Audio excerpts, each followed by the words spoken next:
Magandang gabi, Dante. Ibig bang sabihin, back to zero na naman ang COMELEC sa proseso? Magandang gabi, Jun. Hindi naman totally back to zero dahil ang uulitin lang naman nila, Jun, ay yung paglalabas muli ng ballot phase template sa buong bansa.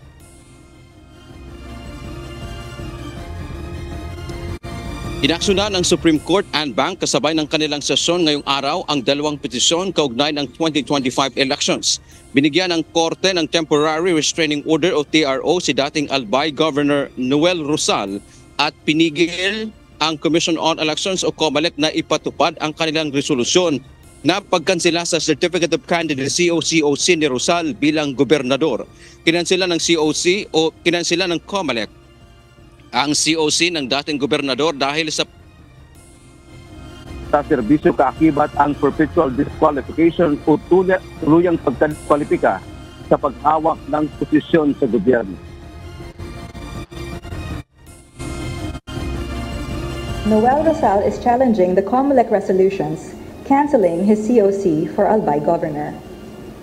Respondent Joaquino prayed for the automatic administrative cancellation of Rosal's COC because the Ombudsman had dismissed Rosal from service, which carries a penalty of perpetual disqualification to hold public office. Samantala, nakakuha din ng TRO ang vlogger na si Francis Leo Marcos na tumatakbong senador. Ang pagdeklara namang nuisance ng komisyon kay Marcos ay dahil sa wala umano itong tunay na intensyon sa pagtakbo. The COMELEC decided that Francis Marcos did not show a genuine intent to run for public office, even though he was allowed to run for senator in the 2022 elections, where he received 4,477,000 votes. Kaugnay nito, ipinag-uutos ng kataas-taasang hukuman sa COMELEC na isama ang pangalan ni Rosal at Marcos sa iimprentang balota. Dagdag pa ng SC, minamadali naman nila ang pagresolba sa mga kasong nakahain sa kanila at alam nila na mahalaga ang pag-aksyon nila sa mga kaso. Bagamat wala naman silang timetable sa paglalabas ng desisyon. Mula October 9 anya hanggang sa kasalukuyan, mayroong mahigit 20 petisyon na inihain ng national at local aspirants at mahigit 20 rin mula sa mga party list group.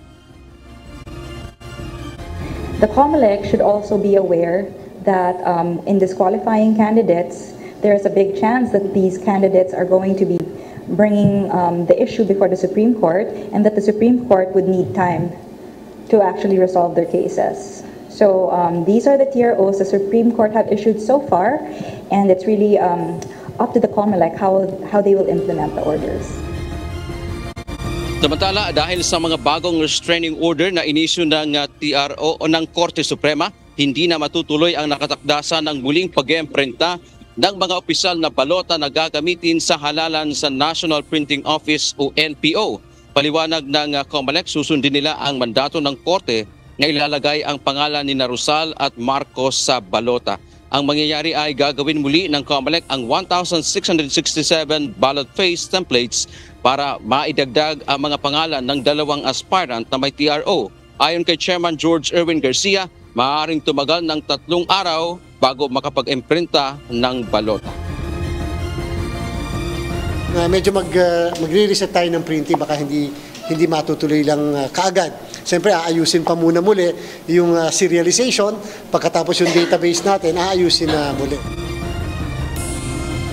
Pero nilinaw ni Garcia, itutuloy nila ang mock elections sa Sulu para masubukan ang kakayahan ng buong sistema ng halalan. So, June, dahil nga dito sa TRO ng Korte, bukas sana nakatakda ang muling pag-imprinta ng mga balota sa iba't ibang mga lugar.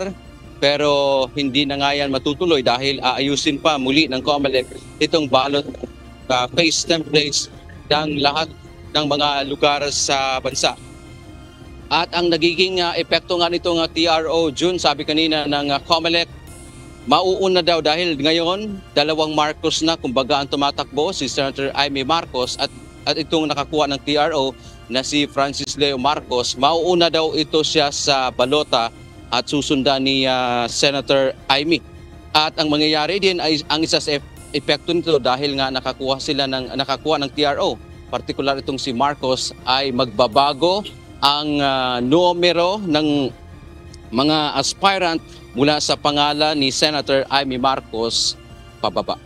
Yan man ang ating update mula dito sa Caloocan City. Balik sa June. Paano naman si ginoong dating Gobernador Rosal? Maapektuhan ba? Di ba local level lamang yan, di ba, Dante? Paano naman yon? Paano siya dadagdag? Paano yung numero niya? Yes, June, dahil nga mayroon na ngayong doon sa bago kasing EMS o Election Management System ay may idinagdag na silang add feature. So wala nang problema ang pagdadagdag ng pangalan ng isang aspirant na makakuha ng TRO. So ang gagawin dyan ng COMELEC doon sa bagong ballot phase template ay idadagdag lang nila yung pangalan ni dating Governor Rosal.